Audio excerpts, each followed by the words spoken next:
The document that decides the fate of the economy of our country is back. Yes, I am talking about the Union Budget. Union Budget is the most crucial and significant event for India's economy. Be it a common man, a business owner, an investor, an entrepreneur, or a student, the budget affects everyone. A good budget is the one that caters to the needs of all the sections of the society. This budget, being the last full budget before the May 2024 general elections, becomes very significant for the current government. From agriculture to infrastructure, from tax reforms to education, we will unwrap the budget for you in the most comprehensive way. Agriculture. The main focus of the budget with respect to agriculture is the integration of modern technology in agricultural spaces.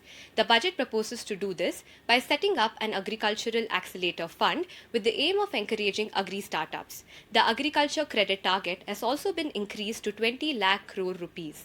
Apart from this, a digital public infrastructure for agriculture will be built to enable inclusive farmer-centric solutions through information services. Health. On the health front, the government focuses on establishing 157 new nursing colleges, launching a new program to promote research in pharmaceuticals, encouraging joint public and private medical research via select ICMR labs, and launching sickle cell to aid the anemia elimination mission. Green growth. India aims to become a net zero carbon emission country by 2070. With this objective, the budget focuses on green growth. The budget proposes 35,000 crore rupees for priority investments towards energy transition. A grid of 13 gigawatts of renewable energy is to be set up in Ladakh with an investment of 20,700 crore rupees. Coastal shipping will be promoted as an energy efficient and lower cost mode of transport. Replacing old polluting vehicles has been a priority. Funds have been allocated to scrap old vehicles of central government. Infrastructure and investment. Moving on towards the infrastructure sector, the government has suggested an increased capital investment outlay by 33.4%. The Indian Railways has been allocated a capital outlay of 2.4 lakh crore. This is the highest ever allocation to the national transporter and continues on the trend followed last year with a gross budgetary support of rupees 1.37 lakh crore in the fiscal 2022-23. Adding on, 100 transport infrastructure projects identified for end-to-end connectivity for port, coal, steel, and fertilizer sectors have also been developed. Youth power. With the advancements happening in the technological field, the government aims to upskill the country's youth. For the Amrit PD, three centers of excellence for AI is to be set up in top educational institutions. Budget proposes to set up 100 labs for developing applications using 5G services in engineering institutions. The Pradhan Mantri Kaushal Vikas Yojana 4.0 is set to cover new age courses like coding, AI, robotics, and IoT to upskill the youth. Education. On the educational front, regional languages have been promoted in keeping with the view of New Education Policy 2020 objectives. Various government publishers such as the National Book Trust, the Children's Book Trust, and other resources would be encouraged to supply books in regional languages, as well as in English to the physical libraries that would be set up in the states.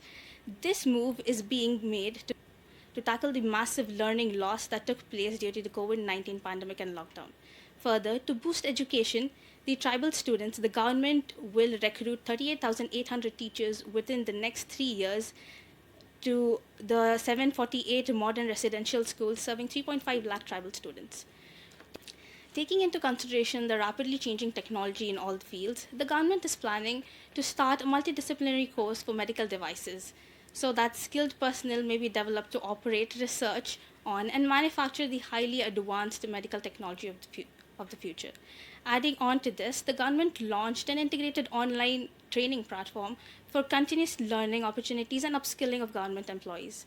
Capacity building plans for civil servants are also being implemented by the center and states under Mission Karma Yogi.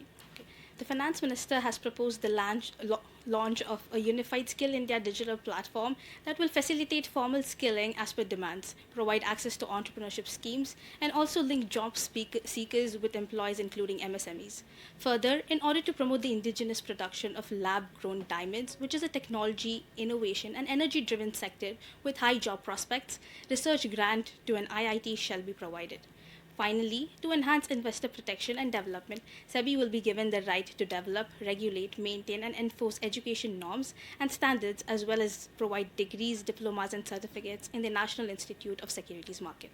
Fiscal management. Fiscal deficit is the difference between total expenditure and total revenue when expenditure is greater than revenue. It is basically the amount to be borrowed by the government. The budget targets to keep the fiscal deficit below 4.5% by 2025-26. The budget also indicates the continuation of 50-year interest-free loan to the state government. Financial sector. On the financial front, National Financial Information Registry has been set up to enable efficient lending, promote financial inclusion, and enhance financial stability. Central data processing sectors for faster handling of administrative work under the Companies Act has been established. Credit guarantee schemes for MSMEs expanded corpus under a revamped scheme to enable additional collateral-free guaranteed credit of 2 lakh crores has been put into place.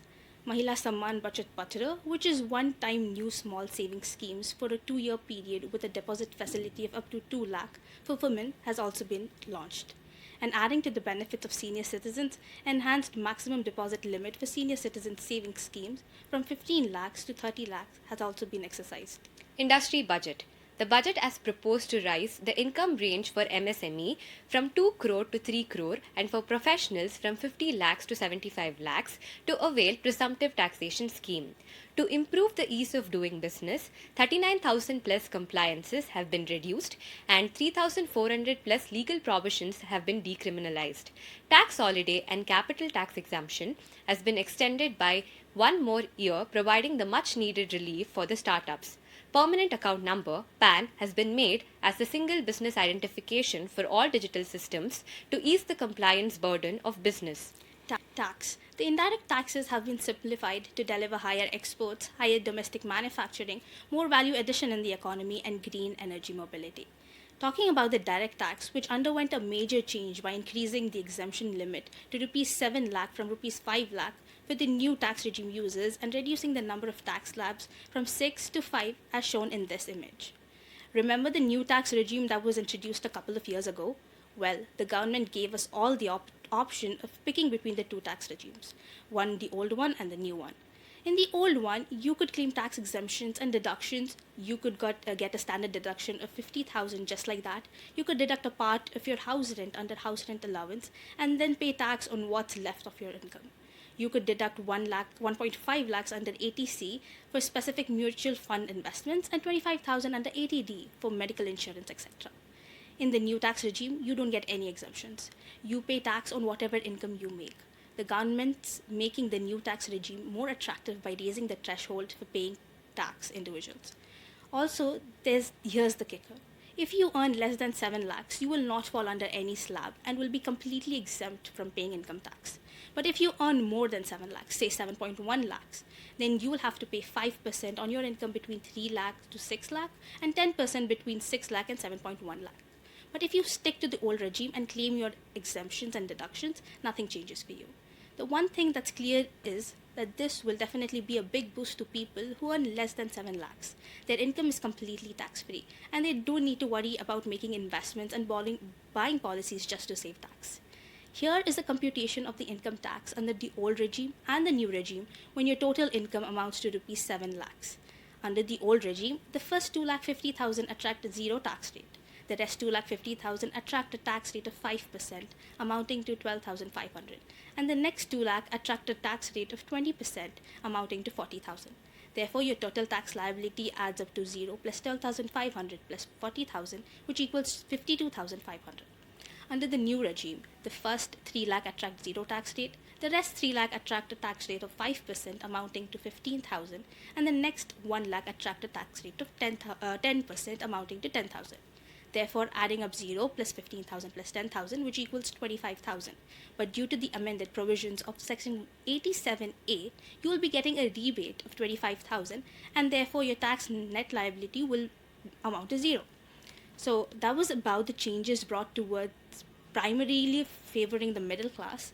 Talking about the wealthier households, at the moment, if individuals make more than 5 crores, they pay 37% surcharge for being rich. That's being tweaked now. The surcharge will now fall to 25%. Main question that goes around after every budget is what things are now more expensive and what things are cheaper. Things that will be more expensive are cigarettes, gold articles and silver, imitation jewelry, electric kitchen chimney imported bicycles and toys, electric vehicle inputs. Things that are cheaper are aeroplanes and other aircraft, parts of mobile phones, parts of TV panels, machinery for lithium ion batteries, and raw materials for the EV industry. Stock market and the budget have been closely related. Every year, shares plunge or rally as the budget is read out. This year, the insurance stock plunged after the announcement of the new tax regime. SBI Life lost 8.6% of its value, while HDFC Life lost 10.79%.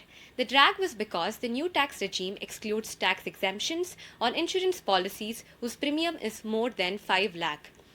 Railways got a huge outlay in this budget. As a result, the railway-related stocks rallied. RVNL was up by 3%, Titagar Wagons rallied by 1%, while Siemens was up by 3.5%. That brings us to the end of this video. Hope this helped you get a better understanding of the financial working of the year 2023-24.